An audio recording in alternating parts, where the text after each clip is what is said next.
At Christmas, my niece opened my gift, laughed, and said, "An iPad mini? That's all I get." She threw it at me. I stood up calmly, collected every gift I'd brought, 16 wrapped boxes, and loaded them back into my car. Dad yelled, "Don't be dramatic," I replied. "I'm not, but tomorrow at 9 a.m., I'm updating the mortgage auto pay." He went silent. No one followed me outside. Through the window, I saw my sister lift her phone, already typing.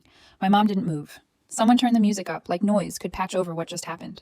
I buckled my seatbelt, sat there for a second, and watched my breath fog the windshield. Back inside, I knew exactly what they were saying because I'd heard it before. "She's sensitive. It was a joke. She'll cool off." My niece was already unboxing something else, the paper tearing loud and fast. Laughter returned, thin and forced. At home, I lined the gifts along the wall of my dining room. I didn't open any. I didn't unwrap a thing. I poured a glass of water and stood there, listening to my phone buzz, face down on the table. I let it buzz. At 8:58 a.m., I logged in. Same screen I'd seen for years. Same numbers. The cursor blinked like it was waiting for permission. I clicked once, then again. The change took less than 10 seconds. A confirmation slid across the screen. I saved it to my desktop. I named the file with the date. At 9:04, Dad called. I didn't answer. At 9:06, my mom texted, "Call us now." At 9:09, my sister sent a voice memo. I didn't play it. The preview waveform was long, angry. At 9:12, the house phone rang. I answered that one. "What did you do?" Dad said. No greeting, no pause. "I updated the autopay," I said. "You can't just—" He stopped himself. I heard papers shuffle, keys clink. The payment didn't go through.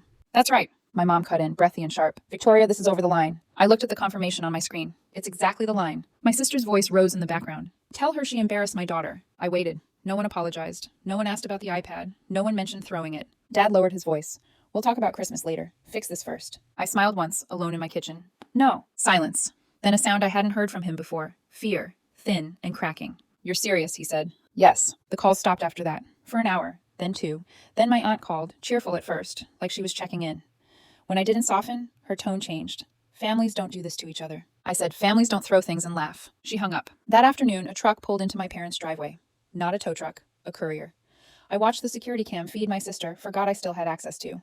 A large envelope changed hands. My dad signed. He stood there longer than he needed to, reading. He sat down on the porch steps. My phone buzzed. A text from my sister. "You went too far." I typed back one line. I went exactly far enough. An hour later, my niece posted a story. A picture of the iPad box on the floor. Caption: "Some people are cheap." The comments stacked fast. Laughing emojis. "Ungrateful much?" Yikes. She deleted it. Too late. At dinner, my phone rang again. Dad.